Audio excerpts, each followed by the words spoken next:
goodness me, but the Beatles were good at writing songs, weren't they? It's interesting to consider that for pretty much any compositional technique common to rock and pop music, there's usually a Beatles song that demonstrates it. So we're going to look at a couple of specific techniques today in the hope that it might help us write more interesting riffs and better songs. Okay, today's demo track then, to highlight some of these techniques, which I might call Finnish Oak or maybe Swedish Erection, goes like this.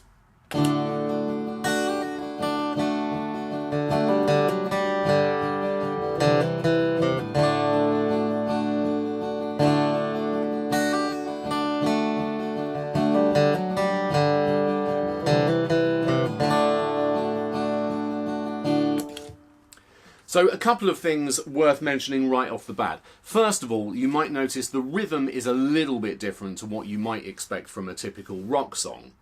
If you turn the radio on right now and you live anywhere in the Western Hemisphere, there's a very good chance that you'll hear a song that you can tap along to in groups of 4.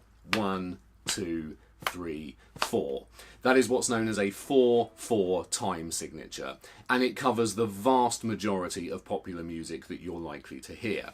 This is a little bit different though. This has a 6/8 time signature, where we're counting in a slightly quicker rhythm. We're counting what I would call quavers and what some people would call half notes. I think, yes, half notes. And it gives it a little bit of a light sort of a skip. It's something a little bit more akin to what you might expect from Celtic or folk music, where we're going 1, 2, 3, 4, 5, 6, 1, 2, 3, 4, 5, 6. And hopefully you can hear that if I play the backing loop that I made.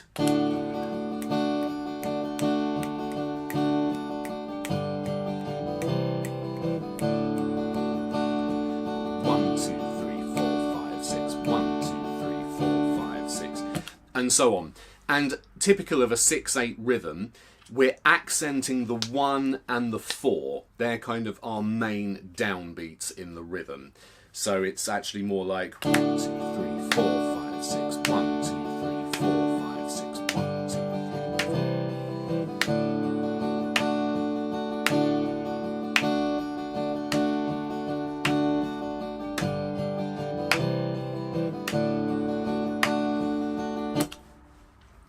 It's a very well represented time signature in popular music actually, but still succeeds in being a little bit ear-catching. So that's the first thing. The next thing to dig into is the notes being used. Now, our riff here resolves to a D major chord. So you might make the quite reasonable assumption that we are in the key of D major, but you would be making a fatal misstep because we are actually in the key of D mixolydian. The key chord is still a D major, but the surrounding notes have a little bit of a difference to them. You might be a little bit intimidated by the Greek word mixolydian, unless you are Greek obviously, but no need for alarm, it's just a scale. Let me introduce you. If we were using a standard D major scale, we would have this.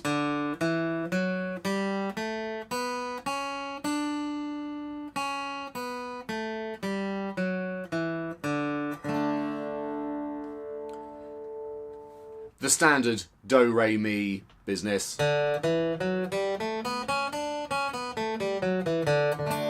Which I'm sure is familiar to us all. The mixolydian, however, does this.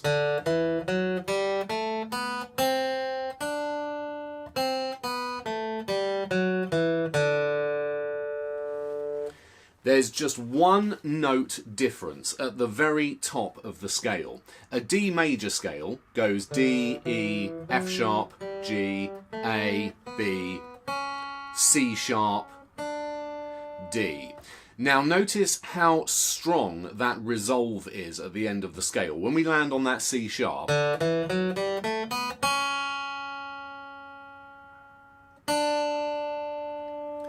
that pull back to the D root note is very, very strong. In a mixolydian scale, we go D, E, F sharp, G, A, B, C natural, and then D. So we have a flattened seventh within the scale. The other notes are the same.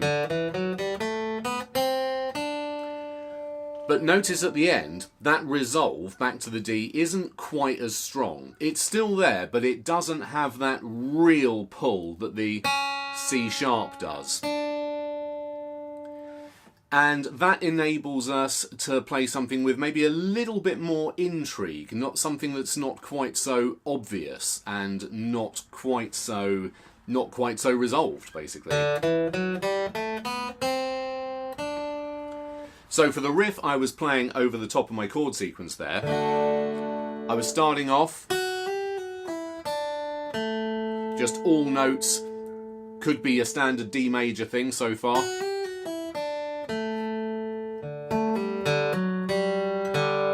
All just D major, but then at the very end, I'm landing on this C natural to bring us back round to the start.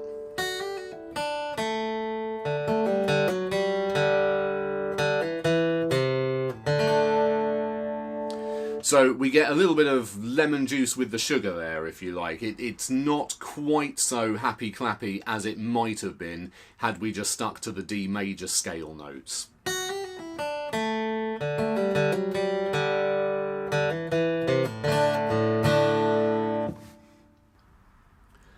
Okay, so we've used a 6/8 time signature and a Mixolydian scale for our riff, so surely we've been clever enough for one song.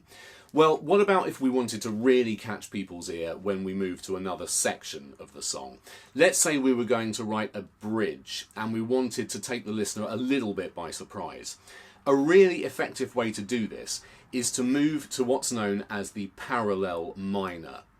So that is to say, we're keeping D as our root note, but instead of playing the D major, because we've gotten very used to that over the course of the song so far, I'm going to move to a D minor chord.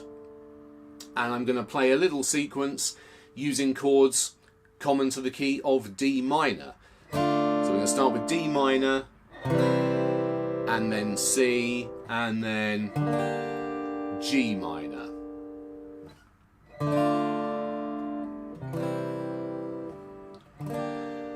But then, to work our way back to the main riff, I'm going to go to an A major chord, which is certainly not unheard of in the key of D minor,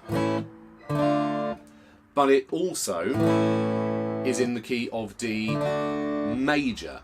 So the resolve back to the D major chord is going to be very, very strong. It's what's known as a pivot chord, where we can move from one key to another via this one, as it's in both keys. Alright, let's see how that sounds then. So our song begins.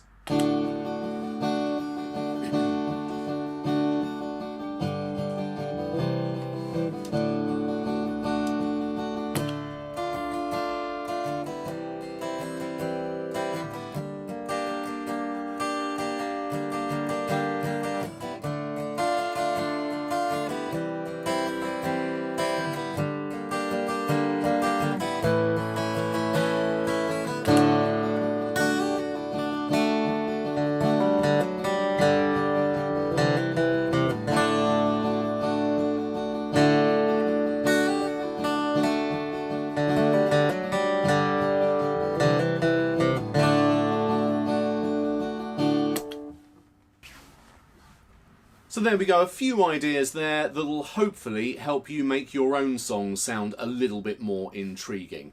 Thanks ever so much for watching, hope it's been interesting. If so, please consider liking and subscribing, and I'll see you with something else very soon. Cheers.